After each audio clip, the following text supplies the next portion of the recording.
10 గ్రాముల బంగారం ధర 1,50,000 దాటేసింది. ఇది 2026లో 2 లక్షల రూపాయలను చేరుకుంటుందా?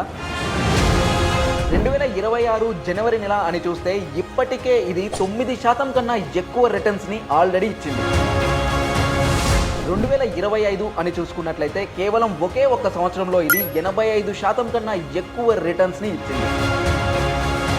2020 నుండి ఇప్పటి వరకు గోల్డ్ ఇచ్చిన రిటర్న్స్ దాదాపు 200%.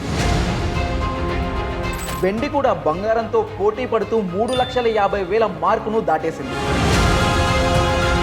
ఎందుకు బంగారం వెండి ఇంత వేగంగా పెరుగుతుంది? ఇది ఇలాగే కంటిన్యూ అవుతుందా, లేకుంటే తగ్గే అవకాశం ఏమైనా ఉందా? ఇలాంటి సమయంలో బంగారం వెండి మీద ఇన్వెస్ట్ చేయడం కరెక్టేనా?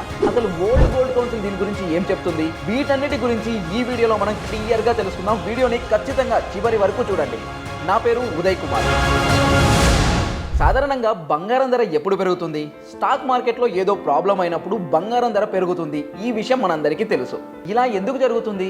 ఇన్వెస్టర్లకు స్టాక్ మార్కెట్ మీద కాన్ఫిడెన్స్ లేనప్పుడు, స్టాక్ మార్కెట్ పెరుగుతుందన్న నమ్మకం లేనప్పుడు వారు పెట్టిన ఇన్వెస్ట్మెంట్ తీసుకొని వాళ్ళకి సేఫ్ అండ్ సెక్యూర్ అనిపించే ప్రీషియస్ మెటల్స్ అయిన బంగారం, వెండి లాంటి మీద ఇన్వెస్ట్మెంట్ చేస్తారు. అప్పుడు స్టాక్ మార్కెట్ పడిపోయి బంగారం ధర అనేది పెరుగుతుంది. అయితే ఇప్పుడు స్టాక్ మార్కెట్ పడిపోవడానికి ఉన్న కారణాలు ఏంటి? మెయిన్గా ట్రంప్ తీసుకునే నిర్ణయాలు. అమెరికన్ ప్రెసిడెంట్ డొనాల్డ్ ట్రంప్ ఎప్పుడు ఎలాంటి నిర్ణయాలు తీసుకుంటారో ఎవరికి తెలియదు. ఏ దేశాల మీద టారిఫ్స్ ఇంపోజ్ చేస్తారో తెలీదు. 2 geo political uncertainty, Venezuela political crisis, Trump Greenland statement, trade tariffs ఇవన్నీ గ్లోబల్ టెన్షన్స్ ని పెంచుతున్నాయి. అలాగే ఇండియాలో పెరుగుతున్న inflation, rupee value depreciation, dollar value తగ్గిపోవడం, ఫెడరల్ ఇంట్రెస్ట్ రేట్లు కట్ అవడం ఇవన్నీ కారణాల చేత గోల్డ్ ప్రైస్ అనేది పెరుగుతూ ఉంది. ఎక్స్పర్ట్స్ కూడా ఇదే విషయాన్ని తెలియజేస్తున్నారు, గోల్డ్ ప్రైస్ ఇంకా పెరిగే అవకాశం ఉంది అని. అయితే ఇదే విషయాన్ని వరల్డ్ గోల్డ్ కౌన్సిల్ కూడా క్లియర్ గా చెప్తుంది. ఇప్పట్లో బంగారం ధరలు పడిపోయే అవకాశం లేదు అని, ఇది ఇలాగే ఇదే రేంజ్ లో కంటిన్యూ అవ్వచ్చు అని, లేదా స్టాగ్నెంట్ గా అక్కడే ఉండిపోవచ్చు అని వరల్డ్ గోల్డ్ కౌన్సిల్ కూడా చెప్తుంది. అలాగే వరల్డ్ గోల్డ్ కౌన్సిల్ దీని గురించి ఒక రిపోర్టును కూడా రిలీజ్ చేసింది. ఆ రిపోర్ట్ లో మనం ఏదైతే కారణాల గురించి మాట్లాడామో అదే విషయాలను వరల్డ్ గోల్డ్ కౌన్సిల్ కూడా తెలియజేసింది. అంటే స్టాక్ మార్కెట్ లో ప్రాబ్లమ్స్, వేరే వేరే దేశాల మధ్య గొడవ, ట్రేడ్ వార్స్ జరగడం, ఇలాంటి సిచ్యువేషన్ ఉన్నప్పుడు గోల్డ్ ప్రైస్ అనేది పెరుగుతుంది. స్టాక్ మార్కెట్ మళ్ళీ నార్మల్ అయినప్పుడు గోల్డ్ ప్రైస్ అనేది కొంచెంగా తగ్గుతూ ఉంటుంది. కానీ ఇది అలాంటి ఒక టెంపరరీ సిచ్యువేషన్ కాదని, ఇది ఒక స్ట్రక్చరల్ బుల్ మార్కెట్ అని వరల్డ్ గోల్డ్ కౌన్సిల్ తెలియజేసింది. అలాగే ఇండస్ట్రియల్ యూసేజ్ కూడా ఒక కారణమని చెప్తుంది. అంటే సిల్వర్, గోల్డ్ ఇవి కేవలం జ్యువెలరీ మాత్రమే కాదు, ఇండస్ట్రియల్ యూసేజ్ కూడా ఉంది అని చెప్తుంది. బ్యాటరీ టెక్నాలజీలో ఫైర్ రిస్క్ లేకుండా ఫాస్ట్ ఛార్జింగ్ బ్యాటరీలను తయారు చేయడంలో సిల్వర్ని ఎక్కువగా ఉపయోగిస్తున్నారు. అలాగే పెద్ద పెద్ద కంపెనీలు సిల్వర్ మ్యానుఫ్యాక్చరింగ్ కంపెనీలతో లాంగ్ టర్మ్ అగ్రిమెంట్స్ కూడా చేసుకుంటున్నాయి. మరొక కారణం, ఇప్పుడు మన దేశంలో మ్యారేజ్ సీజన్. ఇది అక్టోబర్ నుంచి ఏప్రిల్ వరకు ఉంటుంది. ఈ సీజన్లో నార్మల్గానే బంగారానికి డిమాండ్ పెరుగుతుంది. సో నార్మల్గా 10 to 15% వరకు ప్రైస్ ఇంక్రీజ్ అయ్యే అవకాశం ఉంటుంది. అంతేకాదు ఆర్బీఐ కూడా ఎక్కువ మొత్తంలో గోల్డ్ని అక్యుములేట్ చేసుకుంటుంది. ఇవన్నీ కారణాల చేత గోల్డ్ ప్రైస్ ఇంకా పెరుగుతుంది అని వరల్డ్ గోల్డ్ కౌన్సిల్ ఒక రిపోర్ట్ని తయారు చేసి ఇచ్చింది. అలాగే వరల్డ్ గోల్డ్ కౌన్సిల్ గోల్డ్ తగ్గడానికి ఉన్న ఛాన్సెస్ గురించి కూడా తెలియజేసింది. అవి స్టాక్ మార్కెట్ బలంగా రికవరీ అవ్వడం, ఫెడరల్ ఇంట్రెస్ట్ రేట్లు పెరగడం, ఇన్వెస్టర్లు తిరిగి బాండ్స్ వైపు వెళ్ళడం. ఇలా జరిగినట్లయితే బంగారం కొంచెం తగ్గొచ్చు అని, దీన్ని బేర్ కేస్ అంటారు అని క్లియర్గా తెలియజేసింది. అలాగే ప్రస్తుతం అలాంటి సిచ్యువేషన్ కూడా ఏదీ లేదు అని క్లియర్గా తెలియజేసింది. అయితే ఇప్పుడు మనం ఏం చేయాలి? మొత్తం డబ్బుని గోల్డ్, సిల్వర్లో పెట్టుబడి పెట్టాలా? ఖచ్చితంగా కాదు. ఎందుకంటే బంగారం ఏదో ఒక్క రోజులోనో ఒక్క కారణంతోనో ఇంతలా పెరగలేదు. వేరే వేరే టైం పీరియడ్కి వేరే వేరే కారణాల చేత ఇంతలా పెరిగింది. ఒకసారి గోల్డ్ ప్రైస్ ఎలా పెరిగిందో చూద్దాం. 2025 జనవరి 18 అని చూసుకున్నట్లయితే 1 గ్రామ్ ధర 8,111 రూపాయలు. 2025 ఏప్రిల్ 20 అని చూసుకున్నట్లయితే 9,758 రూపాయలు.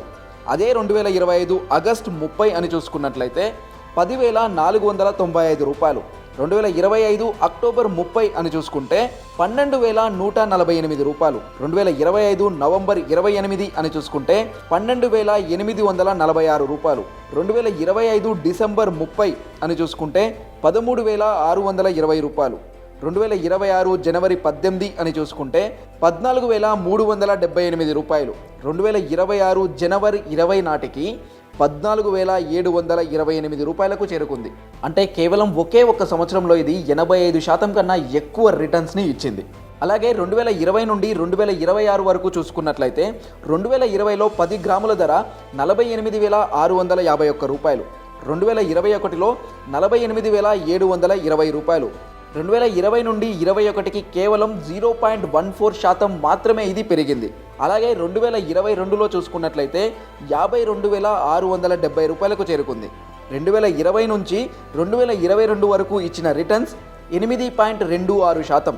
అలాగే 2023 అని చూసుకుంటే 65,330 రూపాయలకు చేరింది. 2020 నుండి ఇది ఇచ్చిన రిటర్న్స్ దాదాపు 34%. 2024లో 77,913 రూపాయలకు చేరుకుంది. 2020 నుంచి 24 వరకు ఇది ఇచ్చిన రిటర్న్స్ దాదాపు 60%. 2025 అని చూసుకున్నట్లయితే 131,950 రూపాయలకు చేరుకుంది. 2020 నుంచి ఇది ఇచ్చిన రిటర్న్స్ దాదాపు 173%. 2026 జనవరిలో ఇది 147,280 రూపాయలు దాటింది. 2020 నుంచి ఇప్పటి వరకు ఇది ఇచ్చిన రిటర్న్స్ దాదాపు 202%. సో ఫ్యూచర్లో కూడా ఇలానే ఉంటుంది అనేది ఎవ్వరూ ప్రిడిక్ట్ చేయలేరు. అయితే సరైన స్ట్రాటజీ ఏమిటంటే మీ పోర్ట్ఫోలియోలో 10 to 15% మాత్రమే గోల్డ్ అండ్ సిల్వర్ అనేది ఉండాలి. వీలైనంత ఎక్కువ డైవర్సిఫికేషన్ అనేది మీ పోర్ట్ఫోలియోలో ఉండాలి. అలా ఉన్నప్పుడు మాత్రమే లాంగ్ రన్లో మంచి రిటర్న్స్ పొందే అవకాశం ఉంటుంది. అంతేకాదు ఎప్పుడూ కూడా మొత్తం డబ్బును ఒకే దగ్గర అస్సలు పెట్టకూడదు. సో చాలా కేర్ఫుల్గా ఈ సిచ్యువేషన్ను అనలైజ్ చేయండి. మీ రిస్క్ ప్రొఫైల్కి తగినట్టు, మీ గోల్కి తగినట్టు మీ ఇన్వెస్ట్మెంట్ డిసిషన్ అనేది తీసుకోండి. మరొక విషయం, ఇది ఎలాంటి ఇన్వెస్ట్మెంట్ రికమెండేషన్ కాదు, కేవలం ఎడ్యుకేషన్ పర్పస్ కోసం మాత్రమే. ఇన్వెస్ట్ చేసే ముందు ఎక్స్పర్ట్ సలహాలు తీసుకోవడం చాలా మంచిది. సో ఈ ఇన్ఫర్మేషన్ మీకు నచ్చినట్లయితే లైక్ చేయండి, షేర్ చేయండి. ఖచ్చితంగా దీని గురించి మీరేమనుకుంటున్నారో మీ అభిప్రాయాన్ని కామెంట్ సెక్షన్లో తెలియజేయండి.